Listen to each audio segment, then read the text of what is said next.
ಬಿಜೆಪಿಗೆ ಧಿಕ್ಕಾರ. ಭ್ರಷ್ಟ ಬಿಜೆಪಿ ಸರ್ಕಾರಕ್ಕೆ ಧಿಕ್ಕಾರ ಧಿಕ್ಕಾರ. ಭ್ರಷ್ಟ ಬಿಜೆಪಿ ಸರ್ಕಾರಕ್ಕೆ ಧಿಕ್ಕಾರ ಧಿಕ್ಕಾರ. ಪ್ರಹ್ಲಾದ್ ಜೋಶಿಗೆ ಧಿಕ್ಕಾರ ಧಿಕ್ಕಾರ. ಪ್ರಹ್ಲಾದ್ ಜೋಶಿಗೆ ಧಿಕ್ಕಾರ ಧಿಕ್ಕಾರ. ಪ್ರಹ್ಲಾದ್ ಜೋಶಿಗೆ ಧಿಕ್ಕಾರ ಧಿಕ್ಕಾರ. ಮಂಗಲ್ ರಣವತ್ ಸಂಸದೆಗೆ ಧಿಕ್ಕಾರ ಧಿಕ್ಕಾರ. ಮಂಗಲ್ ರಣವತ್ ಸಂಸದೆಗೆ ಧಿಕ್ಕಾರ ಧಿಕ್ಕಾರ. ಭ್ರಷ್ಟ ಬಿಜೆಪಿ ಸರ್ಕಾರಕ್ಕೆ ಧಿಕ್ಕಾರ ಧಿಕ್ಕಾರ. ಭ್ರಷ್ಟ ಬಿಜೆಪಿ ಸರ್ಕಾರಕ್ಕೆ ಧಿಕ್ಕಾರ ಧಿಕ್ಕಾರ. ಅವ್ರು ಈ ಕೂಡಲೇ ವಜಾ ಮಾಡಿ ರಾಜೀನಾಮೆ ಕೊಟ್ಟಿಲ್ಲ ಅಂದ್ರೆ ನಾವು ಪ್ರತಿದಿನ ನಾವು ಹೋರಾಟವನ್ನು ಮಾಡುತ್ತೇವೆ, ಮುಂದುವರಿಸುತ್ತೇವೆ ಎಂದು ಈ ಮೂಲಕ ನಾವು ತಿಳಿಸ್ತಾ ಇದ್ದೀವಿ. ಬಿಜೆಪಿಗೆ ಧಿಕ್ಕಾರ. ಧಿಕ್ಕಾರ ಧಿಕ್ಕಾರ. ಬಿಜೆಪಿಗೆ ಧಿಕ್ಕಾರ. ಭ್ರಷ್ಟ ಬಿಜೆಪಿ ಸರ್ಕಾರಕ್ಕೆ ಧಿಕ್ಕಾರ ಧಿಕ್ಕಾರ. ಭ್ರಷ್ಟ ಬಿಜೆಪಿ ಸರ್ಕಾರಕ್ಕೆ ಧಿಕ್ಕಾರ ಧಿಕ್ಕಾರ. ಸಂವಿಧಾನ ವಿರೋಧಿ ಬಿಜೆಪಿ ಸರ್ಕಾರಕ್ಕೆ ಧಿಕ್ಕಾರ ಧಿಕ್ಕಾರ. ಸಂವಿಧಾನ ವಿರೋಧಿ ಬಿಜೆಪಿ ಸರ್ಕಾರಕ್ಕೆ ಧಿಕ್ಕಾರ ಧಿಕ್ಕಾರ. ಸಂವಿಧಾನ ವಿರೋಧಿ ಬಿಜೆಪಿ ಸರ್ಕಾರಕ್ಕೆ ಧಿಕ್ಕಾರ ಧಿಕ್ಕಾರ. ಬಡವರ ಮೇಲೆ ಶೋಷಣೆಯನ್ನು ಗೈದಂತ ಭ್ರಷ್ಟ ಬಿಜೆಪಿ ಸರ್ಕಾರಕ್ಕೆ ಧಿಕ್ಕಾರ ಧಿಕ್ಕಾರ. ವಿದ್ಯಾರ್ಥಿಗಳ ಜೀವನವನ್ನು ಹಾಳು ಮಾಡಿದ ಭ್ರಷ್ಟ ಬಿಜೆಪಿ ಸರ್ಕಾರಕ್ಕೆ ಧಿಕ್ಕಾರ ಧಿಕ್ಕಾರ.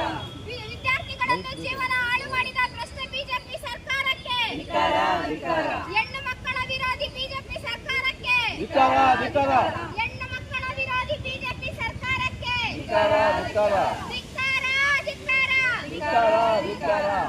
ನಿಮ್ಮವರ ಆದೇಶದಂತೆ ರಾಜ್ಯಾಧ್ಯಕ್ಷರಾದಂತಹ ಸೋಮ್ಯರೆಡ್ಡಿ ಮೇಡಮ್ ಅವರ ಆದೇಶದಂತೆ ಶಾಸಕರಾದಂತಹ ತುಳಸಿಗೌಡರ ಅಧ್ಯಕ್ಷತೆಯಲ್ಲಿ ಇವತ್ತು ನಾವು ಮಹಿಳಾ ಕಾಂಗ್ರೆಸ್ ವತಿಯಿಂದ ಏನು ಪ್ರಹ್ಲಾದ್ ಜೋಶಿ ಅವರು ಶಿಕ್ಷಣ ಸಚಿವರ ಖಾತೆಯನ್ನು ಕೊಟ್ಟಿರುತ್ತಾರೆ ಅವ್ರನ್ನ ವಜಾಗೊಳಿಸಬೇಕು ಅಂತೇಳಿ ನಾವು ಅವ್ರನ್ನ ರಾಜೀನಾಮೆ ಕೊಡಬೇಕು ಅಂತೇಳಿ ನಾವು ಹೋರಾಟವನ್ನು ಮಾಡ್ತಾ ಇದ್ದೇವೆ.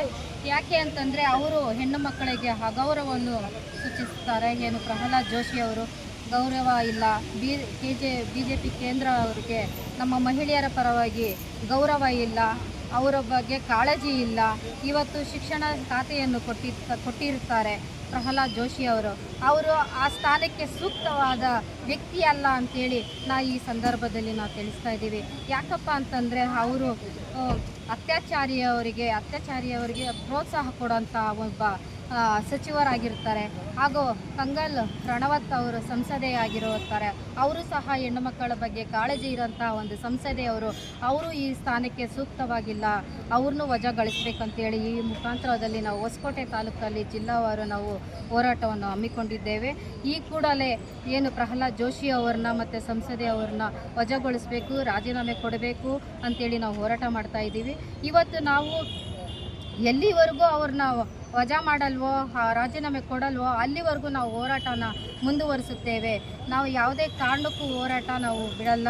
ಇವತ್ತು ನಾವೆಲ್ಲ ಮಹಿಳೆಯರೆಲ್ಲ ಸೇರಿ ಮೊನ್ನೆ ನಿಮಗೂ ಗೊತ್ತಿರಬೇಕಾದ್ರೆ ಇವತ್ತು ಡೆಲ್ಲಿನಲ್ಲಿ ನಾವು ಜಂತರ್ ಮಂತರ್ನಲ್ಲಿ ಪ್ರತಿದಿನ ಹೋರಾಟ ಆಗ್ತಾ ಇದೆ. ಇದಕ್ಕೆಲ್ಲ ಕಾರಣ ಬಿಜೆಪಿ ಆಗಿರುತ್ತೆ.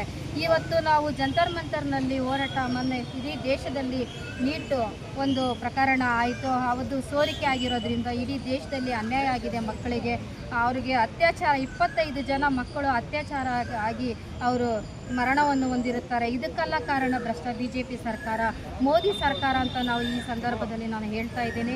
ಈ ಒಂದು ಸರ್ಕಾರಕ್ಕೆ ನಾವು ಚೀಮಾರಿ ಹಾಕೋದ್ರಲ್ಲಿ ನಾವು ತಪ್ಪೇನಿಲ್ಲ. ಈಗ ನಾವು ಈ ಸರ್ಕಾರದಲ್ಲಿ ಭ್ರಷ್ಟ ಬಿಜೆಪಿ ಸರ್ಕಾರ ಏನು ಮೋದಿ ಸರ್ಕಾರ ಇದೆ, ಮೋದಿ ಸಮೇತ ಇಲ್ಲಿ ರಾಜೀನಾಮೆ ಕೊಡಬೇಕು ಅಂತೇಳಿ ನಾವು ಈ ಸಂದರ್ಭದಲ್ಲಿ ನಾವು ಹೇಳ್ತಾ ಇದ್ದೇವೆ. ಏನು ಈ ಪ್ರಹ್ಲಾದ್ ಜೋಶಿ ಅವರಿಗೆ ಶಿಕ್ಷಣ ಸಚಿವರನ್ನಾಗಿ ಕೊಟ್ಟಿದ್ದಾರೆ, ಅವ್ರನ್ನ ದಯವಿಟ್ಟು ಆ ಸ್ಥಾನಕ್ಕೆ ಲಾಯಕ್ಕಿಲ್ಲ, ಅವರು ಸೂಕ್ತವಲ್ಲ ಅಂತೇಳಿ ಈ ಸಂದರ್ಭದಲ್ಲಿ ನಾನು ತಿಳಿಸ್ತಾ ಇದ್ದೀನಿ. ಧಿಕ್ಕಾರ ಧಿಕ್ಕಾರ.